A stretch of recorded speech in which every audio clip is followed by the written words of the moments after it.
ঢেকিয়াখোৱাৰ পবিত্ৰ মণিকূটৰ পৰা অক্ষয় বন্তিক সাক্ষী কৰি আপোনালোকক পুনৰবাৰ নতুন বছৰ শুভেচ্ছা জনাইছোঁ আৰু নতুন বছৰত আজি ঢেকিয়াখোৱা বৰনামঘৰত কেনেধৰণৰ পৰিৱেশ সেয়া সাক্ষী কৰিব বিচাৰিছোঁ। মোৰ পিছফালে অবিৰতভাৱে ৩৫০ বছৰতকৈ অধিক সময় প্ৰজ্বলিত হৈ থকা অক্ষয় বন্তিক সাক্ষী কৰি আপোনালোকৰ যি আজিৰ দিনটোৰ প্ৰত্যাশা, এই প্ৰত্যাশা পূৰ্ণ হোৱাৰ মনোকামনাৰে আমি আপোনালোকক সাক্ষী কৰাইছোঁ ঢেকিয়াখোৱা বৰনামঘৰৰ সেই পবিত্ৰ যি টুকুৰা স্থানত আহি ভগৱানক স্নান কৰে। ভগৱানৰ আচলতে সেই আধ্যাত্মিক পুখুৰীত যোন স্নান কৰিবলৈ আহে তেখেতসকলে সদায় এই অক্ষয় বন্তিলৈ চায় আৰু অক্ষয় বন্তিক প্ৰণাম কৰিয়ে বছৰটোৰ বাবে আশীৰ্বাদ বিচাৰে, অৰ্ঘ্য বিচাৰে। এতিয়া ক্ৰমান্বয়ে বেলি মধ্য আকাশৰ দিশে যাত্ৰা কৰিছে আৰু এই মধ্য আকাশৰ দিশে যাত্ৰা কৰাৰ এই যিটো আহ্লাদিত ক্ষণ, নতুন বছৰটো ক্ৰমান্বয়ে প্ৰথমটো পুৱাই প্ৰথমটো দুপৰীয়াই খুব আশাপ্ৰদ হৈছে। সেইবাবে আমি অক্ষয় বন্তিৰ পৰা দেখুৱাই আপোনালোকক লৈ যাব বিচাৰিছোঁ মণিকূটৰ পৰা বন্তিগৃহলৈ লৈ যাব বিচাৰিছোঁ, য'ত বন্তিগৃহত এই মুহূৰ্তত বন্তি প্ৰজ্বলিত কৰিবৰ বাবে এগছি ধূপ, এখন ঠগি দিবৰ বাবে কেনেকৈ অসমবাসী লোক ইয়ালৈ আহিছে সেই পৰিৱেশ আপোনালোকক সাক্ষী কৰাইছোঁ ঢেকিয়াখোৱা বৰনামঘৰৰ পৰা। আহক বন্তিগৃহত কেনেধৰণৰ এটা পৰিৱেশ হৈছে, ভক্তিময় পৰিৱেশ, সেই পৰিৱেশ আপোনালোকে এবাৰ চাওক প্ৰাগ নিউজৰ পৰ্দাত। মোৰ সতীৰ্থ বিশ্বই আপোনালোকক সেই সুন্দৰ পৰিৱেশটো সাক্ষী কৰাই লৈ গৈ আছে। বনভোজলৈ আজি বহু যাত্ৰা কৰিছে, কিন্তু বনভোজতকৈ আধ্যাত্মিকতাৰ অঞ্জলি লৈ তাক নিৰ্মালী হিচাপে সাক্ষী কৰি যাত্ৰা কৰাৰ বাবে নতুন প্ৰজন্মৰ যিটো হেন্দোলনি, সেয়া কিন্তু সঁচাই নমস্কাৰ কৰিব লাগিব এই নতুন বছৰটোত। আহক বন্তিগৃহত কেনে পৰিৱেশ সেয়া আপোনালোকক সাক্ষী কৰাম আমি। এক সুন্দৰ পৰিৱেশ আৰু ইয়াৰ পৰা আপোনালোকে অনুমান কৰিব পাৰিব যে 2022 কিমান আশা ভৰা হ'ব। 2022ৰ আশাক লৈ এগছি বন্তি জ্বলোৱা পৰিৱেশ আমি দেখুৱাইছোঁ। এই গৃহটো এবাৰ চাই দিয়ক। এই গৃহটোৱে আপোনালোকক উত্তৰ দিব যে কেনেকৈ ভগৱানৰ শ্ৰীচৰণত আচলতে শক্তি বিচাৰি, আধ্যাত্মিকতা শক্তি, শাৰীৰিক আৰু মানসিক শক্তি বিচাৰি কেনেকৈ ভকত বৈষ্ণৱ ইয়ালৈ যাত্ৰা কৰে। এটা সুন্দৰ পৰিৱেশ। এই গৃহটো চোৱাৰ পিছত আপোনালোকে অনুমান কৰিছে যে কেনেকৈ ইয়াত আপোনালোকে যদি সংখ্যাগত ফালৰ পৰা চাই নতুন প্ৰজন্ম আটাইতকৈ বেছি ইয়ালৈ আগমন হৈছে। এয়াই ভগৱান, এয়াই ভগৱানৰ শক্তি আৰু এই ভগৱানৰ অৰ্ঘ্য, এই অৰ্ঘ্য ল'বৰ বাবে আজি ইয়ালৈ সকলোৱে যাত্ৰা কৰিছে। প্ৰতিটো শাৰীত আপুনি দেখিব যে বন্তিয়ে, প্ৰত্যেক গছি প্ৰজ্বলিত বন্তিয়ে কৈ দিছে যে 2022 আশাৰ বৰ্ষ হ'ব, 2022 অঞ্জলি দিয়া বৰ্ষ হ'ব, 2022 সম্ভাৱনাৰ বৰ্ষ হ'ব। সুন্দৰ এক পৰিৱেশ আৰু এই পৰিৱেশে আপোনালোকক সাক্ষী কৰাইছোঁ ঢেকিয়াখোৱা বৰনামঘৰৰ পৰা। দুই এজনৰ লগত কথা পাতিম, তেখেতসকলে কি কয়। কোন জেগাৰ পৰা আহিছে আপুনি? ৰাতিপুৱাই এগছি বন্তি পূবফালে আকাশলৈ চাই জ্বলাবলৈ পাই কেনেকুৱা লাগিছে? আজি নতুন বছৰটো, আজি প্ৰথম দিনটোত আজি এই শ্ৰী শ্ৰী মাধৱদেৱ ঢেকীয়া বৰনামঘৰ বন্তিগৃহ জ্বলাই বছৰটো শুভাৰম্ভণিয়ে আগবঢ়ক দিনবিলাক সুচাৰুৰূপে পাওক বুলি ঈশ্বৰৰ ওচৰত প্ৰাৰ্থনা কৰিবলৈ আজি বন্তি গজাই আমি পৰিয়ালৰ হৈ মানে ঘৰখনৰ হৈ আজি বন্তি জ্বলাবলৈ আহিছোঁ। পৰিয়াল লগ পাম, গোটেই পৰিয়ালটো লগ আমি কথা পাতি আছোঁ। গোটেই পৰিয়াল ধন্যবাদ জনাইছোঁ আপোনাক, নতুন বছৰ শুভেচ্ছা। গোটেই পৰিয়ালটো ওচৰলৈ আহিব লাগে, আমি এটা পৰিয়ালৰ লগত কথা পাতিম। গোটেই পৰিয়ালটি আহিছে। এনে পৰিয়াল আজি বিভিন্ন ধৰ্মীয় স্থানসমূহলৈ আহিব। প্ৰত্যেকৰ মুখত এমুকুৰা হাঁহি আৰু এই হাঁহিয়ে বছৰটোৰ বাবে তেওঁলোকে আশাপ্ৰদ হ'ব। কোন জেগাৰ পৰা আহিছে? আমি ডিব্ৰুগড় খোৱাঙৰ পৰা আহিছোঁ। মই চিনি পাওঁ। ৰাতিপুৱা কিমান সময়ত ওলালে? আমি যোৱাকালি আহি বাইদেউ ঘৰত থাকিলোঁ আমগুৰিত, আজি তাৰ পৰা আহিছোঁ। আহি পেলাই একদম পুৰা কালিৰ পৰা প্লেনিং যে ঢেকীয়াখোৱা আহিম। এতিয়া ছোৱালীজনীয়ে পৰীক্ষা দিবলৈ আগবাঢ়িছে, গতিকে তাকে ভগৱানৰ ওচৰত নতুন বছৰৰ কামনা, সকলোৰে মংগলৰ কামনাৰ্থে আহি পেলাই। পৰীক্ষা দিবা তুমি? মই নহয়, মোৰ ভণ্টি দিব। অকণমান এইফালে চাই পেলাই ক'বা কি পৰীক্ষা এবাৰ? মই হাই ছেকেণ্ডেৰী দিম এবাৰ। হাই ছেকেণ্ডেৰী ভাল হওক আশা কৰিছোঁ। ধন্যবাদ। আৰু নতুন বছৰ শুভেচ্ছা। শুভেচ্ছা, নতুন বছৰ শুভেচ্ছা জনালোঁ সকলোলৈ। তুমি কোন ক্লাছৰ? মই এবাৰ BA ফাৰ্ষ্ট ছেমৰ। ঢেকীয়াখোৱালৈ আহি কেনেকুৱা লাগিছে? ভাল লাগিছে, বহুত ভাল মণিকূটলৈ চাই সেৱা কৰিলা? কৰিলোঁ। ধন্যবাদ জনাইছোঁ। এই আশা আমাৰ ফালৰ পৰা আমি আপোনালোকক নতুন বৰ্ষৰ শুভেচ্ছা জনালোঁ। প্ৰাগ ফেমিলিৰ পৰা ধন্যবাদ জনাইছোঁ আপোনালোকক। আমি সকলোকে অকণমান দেখুৱাই যাম। এই ছবিখন এবাৰ চাওক। এই ছবিখনে আপোনালোকক খুব সুন্দৰ এটা পৰিৱেশ আপোনালোকক দিছে। ঘৰৰ তেওঁ কন্যা, তেওঁৰ মা, তেওঁৰ দেউতাক একেলগে আশাৰে তেওঁলোকে বন্তি জ্বলাইছে। এয়া হৈছে আশাৰ খবৰ, এয়া হৈছে এই বছৰটোৰ বাবে আশাৰ খবৰ। নতুন প্ৰজন্মৰ লগত অকণমান কথা পাতিম। তিনিজন নতুন প্ৰজন্ম এইফালে ঘূৰি দিব লাগে, এইফালে ঘূৰি দিলে আমি কথা পাতিম। আজি আচলতে আমি আগতে দেখা পাওঁ যে একদম ডাঙৰ ছাউণ্ড ছিষ্টেম লগাই এখন DI গাড়ীত আজি পিকনিকলৈ যায়, বনভোজলৈ।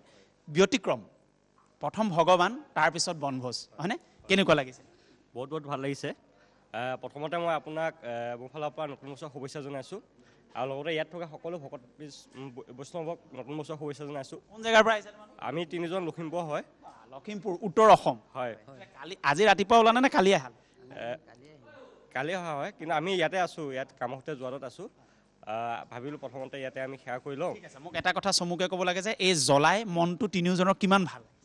পবিত্ৰ, বহুত বেছি ভাল লাগিছে। আৰু আমি বছৰৰ প্ৰথম দিনটোত আমি ইয়াতে বন্তি প্ৰজ্বলন কৰি তাৰপিছতহে আমি ওলাই যাম বুলি মনতে থিৰাং কৰি থৈছিলোঁ 2021 চনতে। সেইকাৰণে আমি ৰাতিপুৱাই আহি ইয়াতে বন্তি প্ৰজ্বলন কৰিলোঁ। চব লগুণ কৰিছোঁ, আজি ব্ৰত ৰাখিছোঁ। উপবাসে থাকে। ধন্যবাদ জনাইছোঁ। মই ইয়াৰ পৰা এই ছবিখন আপোনালোকক বাৰে প্ৰতি এইবাবে দেখুৱাইছোঁ যে এয়া হৈছে চাকি দিয়া গৃহ। ইয়াতেই সকলোৱে আশা কৰে। কি খবৰ? ভাল। নতুন বছৰ শুভেচ্ছা। আপোনালোক নতুন বছৰ শুভেচ্ছা থাকিল। এগছি বন্তি, এগছি নিজৰ চাগে, এগছি ঘৰৰ। হয় হয়। কেনেকুৱা লাগিছে ৰাতিপুৱা? আজি পবিত্ৰ দিনটোত আহি খুবেই ভাল লাগিছে। পিকনিক খোৱা হ'ল নে? পিকনিক নতুন বছৰ বুলি যোৱা নাই, যাম আৰু। হয় হয়। মই সেইটোৱে কৈছোঁ যে প্ৰথম ভগৱান আৰু তাৰপিছত পিকনিক, ব্যক্তিগত আনন্দ, সেয়া পিছত। খুব সুন্দৰ এটা পৰিৱেশ। এই পৰিৱেশটো মোৰ সতীৰ্থ বিশ্বয়ে আপোনালোকক ঢেকীয়াখোৱা বৰনামঘৰ, য'ত অক্ষয় বন্তি জ্বলি আছে 350 বছৰে, এই অক্ষয় বন্তি জ্বলা অন্যতম অসমৰ ভিতৰতে অন্যতম ভক্তিময় মাধৱদেৱে প্ৰতিষ্ঠা কৰা এই সুন্দৰ সেন্দুৰীয়া যিখন চোতাল, এই চোতালখনৰ পৰা আপোনালোকক আমি দেখুৱাই আছোঁ। কোন স্থানৰ পৰা আহিছে আপুনি? মই নগাঁৱৰ হয়। নগাঁও, খুব ধুনীয়া, পবিত্ৰ নগাঁৱৰ পৰা। মই একচুৱেলি যোৰহাটত কৰি আছোঁ টি গাৰ্ডেন মেনেজাৰ। কেনেকুৱা লাগিছে? বহুত ভাল লাগিছে। কোনখন টি গাৰ্ডেনত কৰি আছে? হোলোঙাজান টি ষ্টেট। হোলোঙাজান টি ষ্টেটত মই মেনেজাৰ হিচাপে কৰি আছোঁ এতিয়া বৰ্তমান। ঘৰ আৰু নিজৰ বাবে এগছি চাকি? সকলোৰে বাবে জ্বলাইছোঁ, ঘৰ আৰু নিজৰ বাবেও জ্বলাইছোঁ।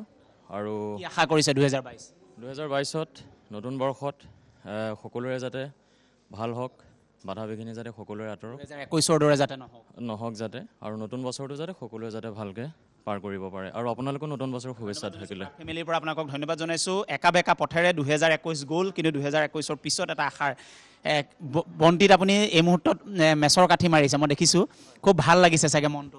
ভাল লাগিছে, হয়।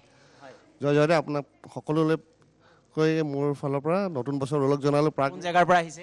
মোৰ ঘৰ তিয়কতে, তিয়ক মহাৰা গাঁও মোৰ ওচৰতে। আপোনাকো মই লগ পাই থাকোঁ। এই সুযোগতে আপোনাকো মই নতুন বছৰ শুভেচ্ছা জনালোঁ। আৰু প্ৰাগ নিউজৰ সকলো কৰ্মকৰ্তা যে আজি এই ব্যস্ততাপূৰ্ণ দিনতো আমাক আজি আহি আপোনালোকে দেখাইছে, তাৰ কাৰণে ধন্যবাদ। আৰু নতুন বছৰ শুভেচ্ছা সকলোলৈকে যাচিছোঁ। আপোনাৰ সমগ্ৰ পৰিয়ালটিক আমি আচলতে ভগৱানৰ আশীৰ্বাদ আপোনালোকে পাওক তাৰ কামনা কৰিছোঁ। এই সমগ্ৰ মা নেকিয়া মা, এয়া চাওক আপুনি, এই দৃশ্যটো চাওক যে মা, পুত্ৰ আৰু আপোনাৰ ছোৱালী, হয়, এক কন্যা, 2 কন্যা লৈ পেলাই এক অন্যতম আহ্লাদিত এখন ছবি। তিয়কৰ পৰা তেওঁলোক আহিছে, আৰু তিয়কৰ লোকসকলৰ বাবে সৌভাগ্য যে ঢেকীয়াখোৱা বৰনামঘৰ তিয়কতে আছে, আৰু সেইবাবে একেবাৰে চোতালতে তেওঁলোকে পায়। কেনেকুৱা লাগিছে পুৱাই? খুব ভাল লাগিছে। প্ৰথমে মোৰ ফালৰ পৰা আপোনাক আৰু আপোনালোকৰ চেনেলৰ সকলোকে নৱবৰ্ষৰ শুভেচ্ছা জনালোঁ। আজি আমি আচলতে ভগৱানৰ ওচৰত আশীষ বিচাৰি আহিছোঁ যাতে নতুন বছৰটো সকলোৰে বাবে ভালদৰে যায়, আৰু যাতে 2021ৰ দৰে নহয়। ভাল লাগিছে মন? ভাল লাগিছে, খুব ভাল। মা আৰু কন্যা, আপুনি আৰু পুত্ৰ, 3জন। এয়া মই দেখুৱাইছোঁ, মাতৃ, কন্যা আৰু পুত্ৰ। এইখন ছবি দেখুৱাবৰ বাবেই আমি চাকি গৃহলৈ আহিছিলোঁ, য'ত চাকি দিয়ে, বন্তি গৃহলৈ আহিছোঁ। ধন্যবাদ ছাৰ। আমি সকলোকে ধন্যবাদ জনাইছোঁ। কোন জেগাৰ পৰা আহিছে? আমি গাঁৱৰে, এইখন গাঁৱৰে ঢেকীয়াখোৱাৰে। প্ৰতি বছৰে নতুন দিনত আমি ইয়ালৈ আহোঁ। খুব লাকি মানুহ আৰু ঢেকীয়াখোৱাৰ। মই চমু কৰিম, হয়, বৰপেটাৰ পৰা আহিছোঁ মই। বৰপেটাৰ পৰা? হয়। খুব সুন্দৰ, খুব সুন্দৰ। আমি বাহিৰলৈ যাম আৰু এটা ছবি দেখুৱাম। কেনেকুৱা লাগিলে বাইদেউ?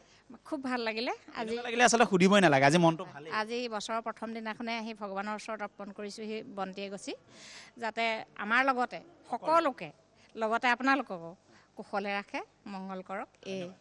ধন্যবাদ। মই বাহিৰত অকণমান ছবি দেখুৱাই আমি বিদায় ল'ম ঢেকীয়াখোৱাৰ পৰা। আমি পুৱাৰে পৰা আপোনালোকক দেখুৱাই আহিছোঁ। আজি বনভোজ আজি হয়তো আমাৰ সতীৰ্থ কোনোবাই দেখুৱাব, কিন্তু মই আজি দেখুৱাবৰ বাবে প্ৰাগ নিউজৰ পৰিয়ালে যত্ন কৰিছোঁ। আধ্যাত্মিকতাৰ এই বিমল ছবিখন, এই নিৰ্মল ছবিখন দেখুৱাবৰ বাবে যত্ন কৰিছোঁ। কেনেধৰণৰ পৰিৱেশ বাহিৰত হৈছে, দুৱাৰমুখত হৈছে, সেয়া দেখুৱাই আমি বিদায় ল'ম ঢেকীয়াখোৱাৰ পৰা। এবাৰ ইয়াত আপুনি কেমেৰাটো ঘূৰালে আপুনি দেখিব যে কেনেধৰণৰ এটা সুন্দৰ পৰিৱেশে ইয়াত বিৰাজ কৰিছে। এটা সুন্দৰ পৰিৱেশ আমি আপোনালোকক দেখুৱাইছোঁ। আমি অকণমান কথা পাতি ল'ম দুইজনৰ লগতে, অকণমান এইফালে চাব লাগে, শেষ কৰিম আপোনালোকৰ লগত কথা পাতি আমি শেষ কৰিম। কেনেকুৱা লাগিছে পুৱাই? খুব ভাল লাগিছে।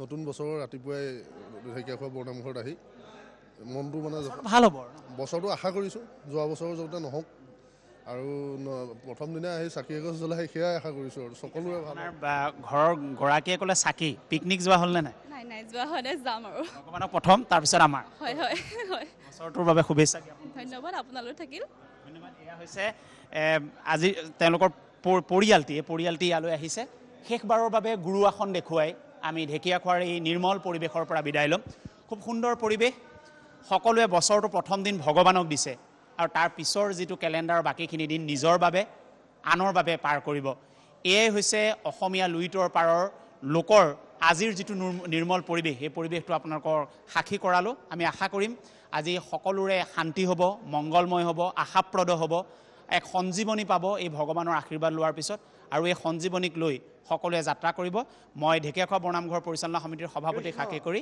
আমি ইয়াৰ পৰা বিদায় লৈছোঁ শেষ বাক্য আপোনাৰ পৰা দুটা বাক্য ল'ম ৰাইজৰ বাবে কি বিচাৰিব ৰাইজৰ বাবে আমি কুশলে থকাটো বিচাৰিম যে কোভিড মহামাৰী অমিক্ৰণ যাতে কোনোৱে স্পৰ্শ কৰিব নোৱাৰে তাৰ প্ৰতি এতিয়া আমাৰ প্ৰভু ভগৱানৰ ওচৰত সেৱা জনালোঁ আৰু লগতে আমাৰ উঠি অহা প্ৰজন্মৰ প্ৰতি এতিয়া আহ্বান যে আমাৰ গুৰুজনৰ কলা সংস্কৃতি অকল ভাওনা গীত মাতেই নহয় নিজেও স্বাৱলম্বী হৈ খেতি বাতি কৰি নিজৰ ভৰিত থিয় হৈ আমি নিজকে নিজৰ দেশ আমি জীয়াই ৰাখিব লাগিব সেয়ে আমাৰ পৰিয়ালৰ সকলো ভালে থাকিব লাগিব সকলো স্বাৱলম্বী হৈ নিজে কৃষি কৰ্ম কৰি কৃষিৰ জৰিয়তে বিভিন্ন কৰ্মৰ জৰিয়তে সকলো স্বাৱলম্বী হ'বলৈ আজি পহিলা 2022 প্ৰথম দিনাই আমি সকলোজনলৈকে আহ্বান জনালোঁ বিদায় লৈছোঁ আমি ঢেকীয়াখোৱাৰ পৰা এয়া ঢেকীয়াখোৱা বৰনামঘৰৰ পৰিৱেশ অক্ষয়বন্তি সাক্ষী কৰি আপোনালোকক পৰিৱেশ দেখুৱালোঁ পবিত্ৰ ঢেকীয়াখোৱা বৰনামঘৰৰ জগতগুৰু মাধৱদেৱে প্ৰতিষ্ঠা কৰা এই পবিত্ৰ ভূমিৰ পৰা হয়